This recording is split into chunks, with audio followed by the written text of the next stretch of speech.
these things don't magically work themselves out. You can't have your cake and eat it too.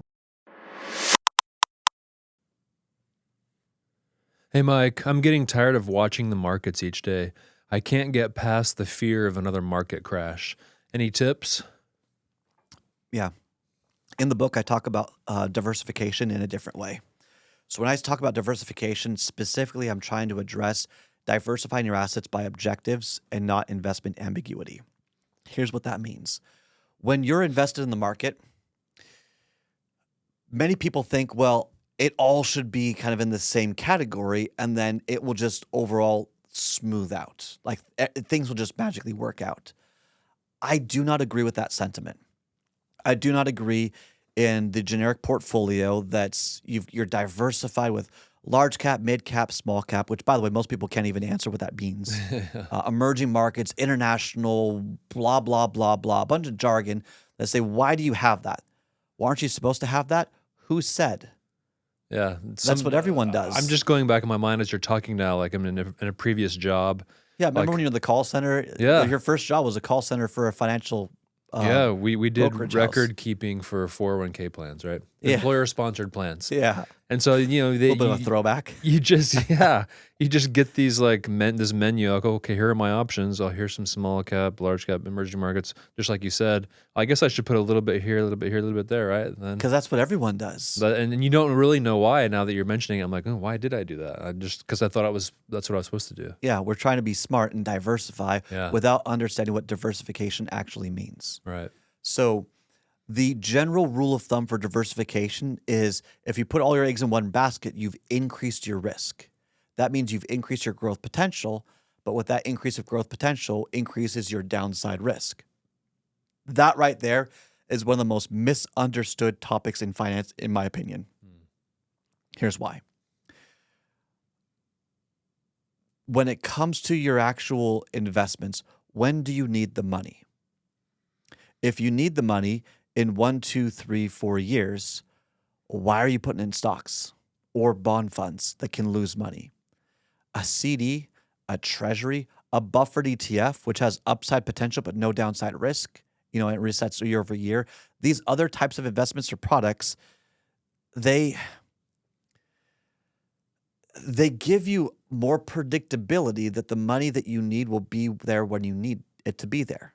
So I have a client that just sold their house, and they said, "What should we do with the $600,000 in cash?" I said, "Put it in a high yield savings account because they're going to buy a house later on this year." Why would they put it in the market, risking that it could go up, sure, 10%, 20%, whatever it could do, or it could go down 10, 20%, or whatever the market does? Maybe it does nothing. But do you really want that risk based on the timeline of when you need the money? Okay, so that's the first part. First off, diversification. Do you really want a little bit of everything? And why? Because the more diversified you have, the less growth potential you have. And if the objective is your money is to grow, the more you have, the less growth you have. It's like you're almost contradicting yourself in your objectives and how you're investing. And then the second part is understanding what risk actually is. The risk of if you need it in the short term, it might not be there. So you don't want all of your assets at risk, in my opinion, in retirements. So you clear on those two? Absolutely, yes. Like when do you need the money? And so for some people, if they're retiring now, they need money for income now. Yeah. So let's take the first 5 years of your retirement, which are the most critical years. Here's a couple of ways you could solve it if you're going to diversify your portfolio by objectives. Maybe the first 5 years you do a CD ladder. Most people can go to bankrate.com, look up some CDs, and do a CD ladder on their own. They don't need a financial advisor to buy CDs or to figure that out. Maybe you do a bond ladder. So you go out on your brokerage, Fidelity, Schwab, whoever, and you buy a bond that matures in 1 year, a bond that matures in 2 years, a bond that matures in 3 years, and you just spend it down. Okay? You can do that. Maybe you want a little bit upside potential. And so maybe you have the first 3 years. The first year is a CD, that year 2 and 3 is a bond ladder. And then after that, year 4 and 5, your income comes from a buffered ETF. And maybe you found a buffered ETF, just hypothetically, that has up to 7% of the upside of the S&P, but no downside. So you should have a little bit more upside growth, but you don't have to have it every year, but you don't need it for 4 years. Do you see how we're taking, okay, here's the objective, here's the income that I need for this year, and here's how I'm going to invest it so that when I need the money, I'm not going to need to touch it. It's there when I need it, and it's close enough based on the risk that I'm comfortable taking. Yeah.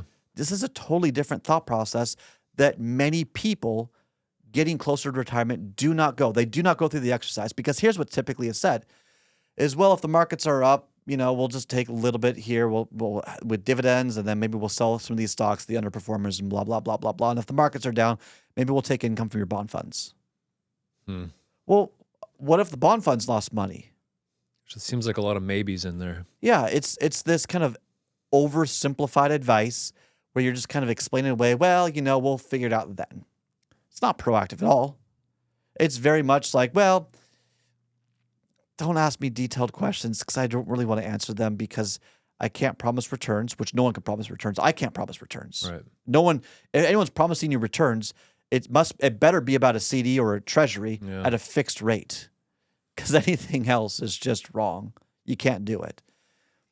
But it's almost like, hey, here's the portfolio I'm supposed to sell, or here's the portfolio this is how it works, and like let's not get too detailed because no one really knows the future. That's horrible advice because you can diversify your assets more specifically by very very detailed objectives. This is why we do planning first and the portfolio second.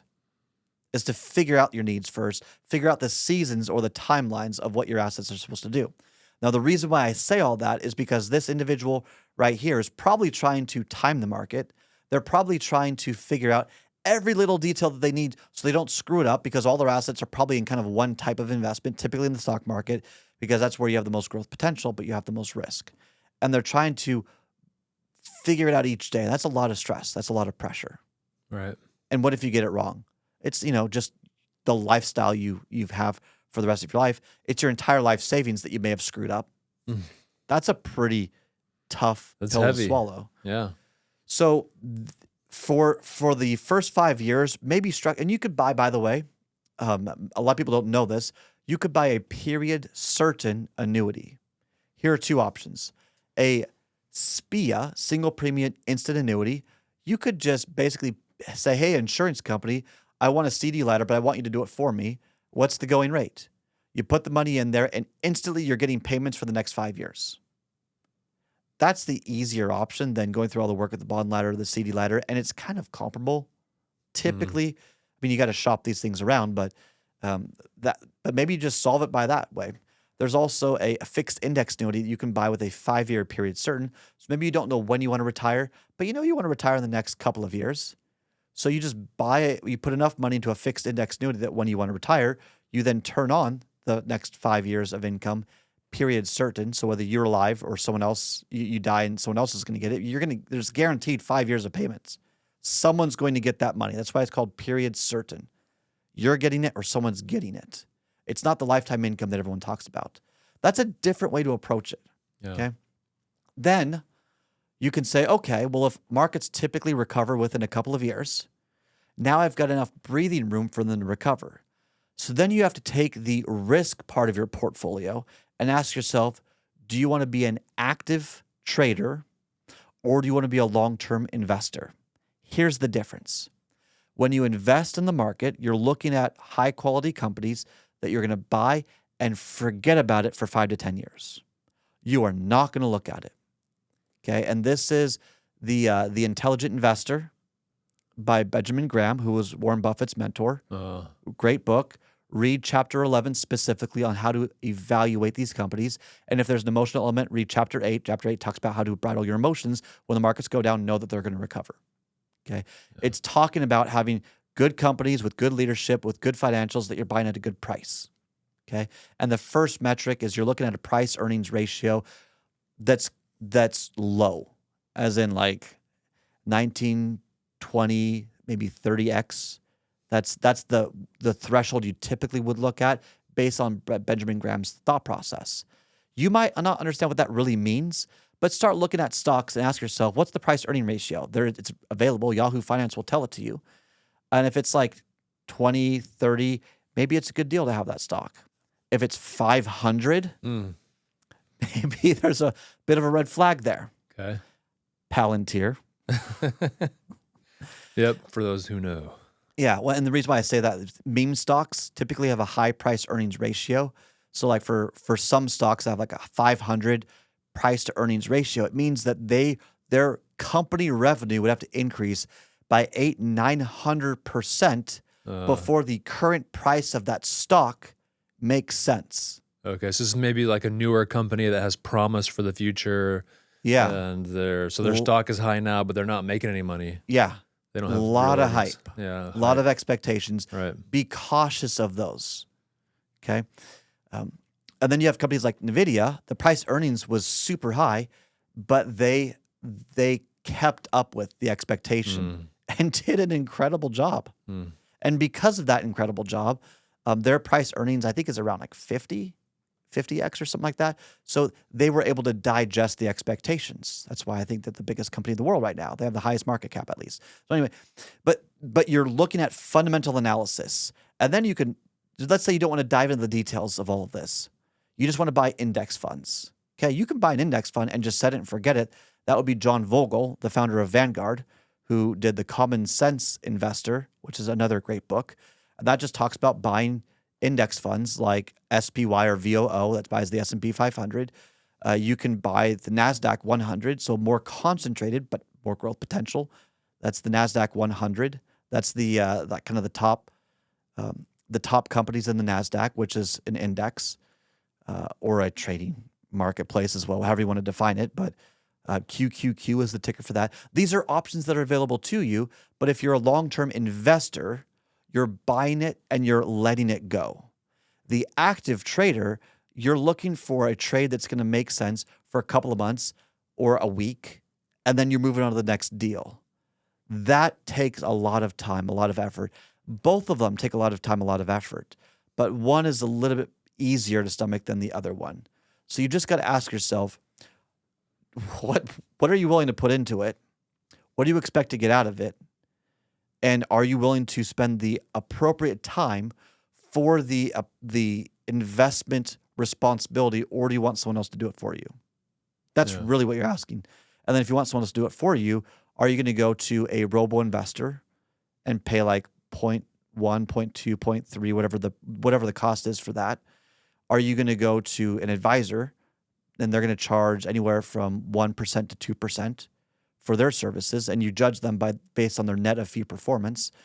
Or are you going to go to someone like us where it's a flat fixed fee of like, $400 to $600 a month, regardless of how much money you have, to do this job? And we do active management for stocks, momentum as well. We also do fundamental analysis like Warren Buffett would do, and we diversify by strategies for the long-term investments. But the point of this is saying it sounds like the responsibilities and his lifestyle and his plan and the portfolio expectations, the responsibilities, he's not in alignment of what he would want or what he would need. The expectations aren't really there. So there's some things out of the way. And so either he needs to, or she needs to move into a longer term investment situation where you're buying and setting and forgetting, knowing how you're going to take income with other assets for the first couple of years of retirement so you don't have to be in it every single day. Or you hire someone to do it for you. But, I mean, these things don't magically work themselves out. You can't have your cake and eat it too. Mm-hmm. So what option is there for you? But typically when people are stressed about their finances, they're trying to time the market. They're trying to actively trade. They're trying to be the sophisticated investor. And it takes a lot of time, a lot of effort to actively manage, even the fundamental analysis.